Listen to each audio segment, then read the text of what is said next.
Hey YouTube, today I'm going to be doing a comparison between a Dyson stick vacuum and a Ryobi, and this is an older Dyson model. I believe it could be a V4, maybe a V6, but this is a newer Ryobi. It is the ONE+ HP brushless model PBLSV716. It's the pet stick vac, and it only has the one roller brush. They do make another model that has two brushes, and I opted for this one because essentially I was looking to replace the Dyson. It is getting a little bit old, and just want to compare some features. So first of all, the Dyson, I have replaced the battery on this one time. The feature I do like about the Dyson is that it has a fixed battery and a wall charger. So, you just push this thing up into the wall and hang it up, and it's ready to go when you're ready to use it. The other nice features is it does have a brush if you want to do some vacuuming on blinds or something like that. Plus it has another roller attachment, so you can basically select. It looks like this one has a little bit taller brush, perhaps for carpet or something like that, and this one down here is a smoother brush, and you can hardly see it because the plastic is a bit foggy there. Now on the Ryobi, it only does have one brush available.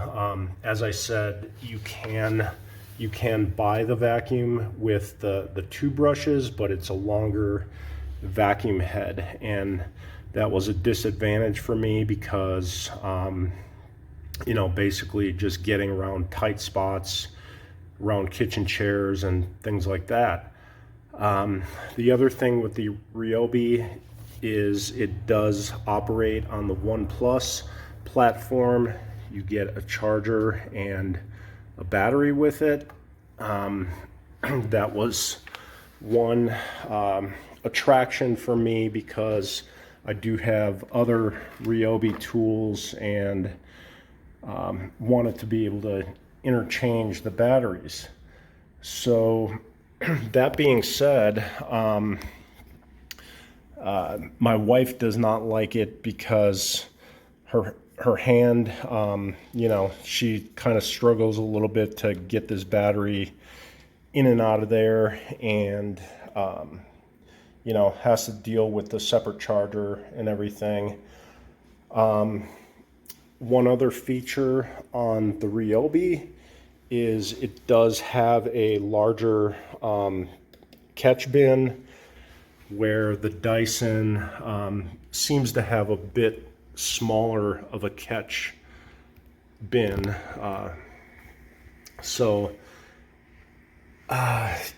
Overall, I do like the Dyson, although it's a much more expensive vacuum. I believe you can still get the V6 if that's what this is, and I'm seeing it for around $400 or something like that. So you are really paying for the Dyson name, and to be honest with you, the plastic and everything on here, seems a little bit flimsy. As you can see, the wand is actually a bit loose in there, and that may be due to its age. There is a filter in here, and that gets cleaned occasionally. It does seem to filter out fine dust pretty well, and you don't have to deal with cleaning that filter too much. And here with the Ryobi, you know, it does have a filter up on top. In fact, I've never had this out of here yet, but you know, it does pick up quite well. The other thing, the thing I really like about the Ryobi is it's got a light, and you know, when you're vacuuming, that light is quite helpful, and you can see all the dust that you're getting ready to pick up. This particular model of the Dyson does not have a light, and to me, that's one disadvantage. You know, you would think that Dyson, for the money that you pay for it, they would put an LED in the vacuum head, and that is a nice feature to have on the Ryobi. The Ryobi also does have wheels on it where the Dyson doesn't. The Dyson has kind of a guide roller or something like that to help, you know, move it around the floor. I think this is great for wood floors and getting around chairs and stuff like that. You don't have to deal with wheels that you have on the Ryobi. Battery life is really going to be dependent on what speed setting you have.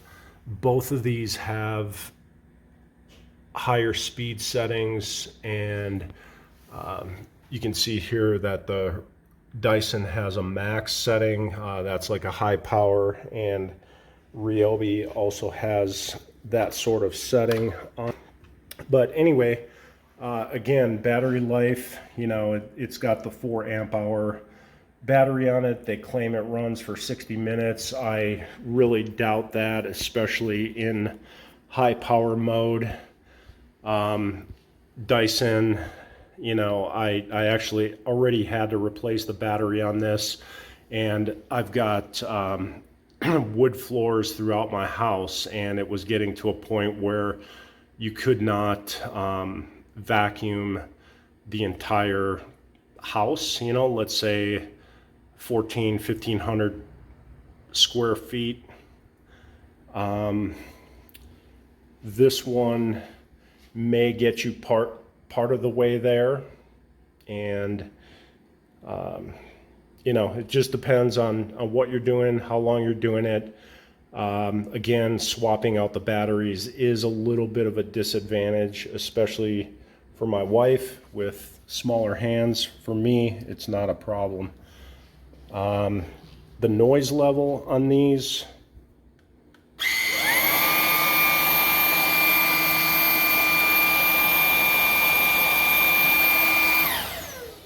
there's the Ryobi. It's reasonably quiet. And we'll get the Dyson off the charger here.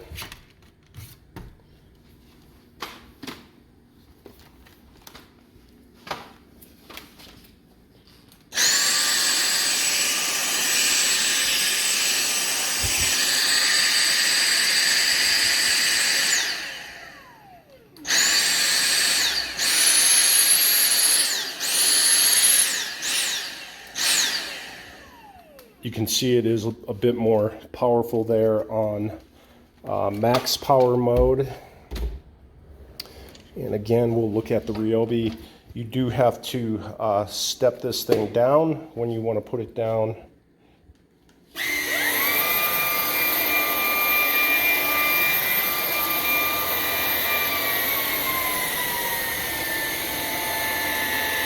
That's economy mode.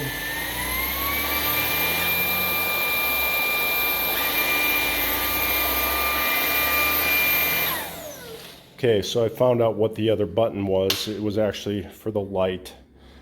So anyway, you know, you can get a rough comparison here, but to me, for the amount of money that you spend for the Dyson, it just seems a little bit cheap and flimsy. Again, after a couple, 2-3 years, I did have to replace the battery. Not a big deal, but if you don't know how to do that, you know, you're going to end up throwing it away. And on the Ryobi, price-wise, this was $200. So, you know, I mean, if you're just using it for light vacuuming, let's say wood floors or something like that, it's perfectly fine. It's supposed to be a pet stick. It does pick up pet hair very well, and likewise, so does a Dyson. But you know, for half the price, the Ryobi seemed like a better bargain for me, and it's got some nice features. There's another feature here that I want to point out on the Dyson versus the Ryobi. And on the Dyson, I have had this cleaning head apart, and here you can get a little bit better view of the smooth brush. This does tend to get clogged up a bit, and it's difficult to clean. You essentially have to take this head apart, and it is really difficult. There is some videos out there on this, and I just I've done it once or twice, and you really have to do some maneuvering to get this thing apart. You will notice there are some small wheels on the bottom here. There is like a key here that helps take some of this apart, but it seems overly difficult for me for such an expensive vacuum. Now, the nice thing on the Ryobi is you just flip this and you can get the cleaning head out very easily. You see it comes out from the side, and super easy to get out and get all those strings and everything out of there. So that is a plus for me versus the Dyson. The Dyson head does have a bit more articulation, so it's very easy to get around chairs and such, where the Ryobi, you know, it's got that articulation, but the head is a bit larger, not too big of a deal. Again, the LED is super convenient, so you can see where you're going, see what you're picking up.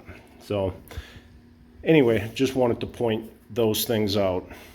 So anyway, that's my comparison of the Dyson stick vac and the Ryobi pet stick vac as well. So thanks for watching.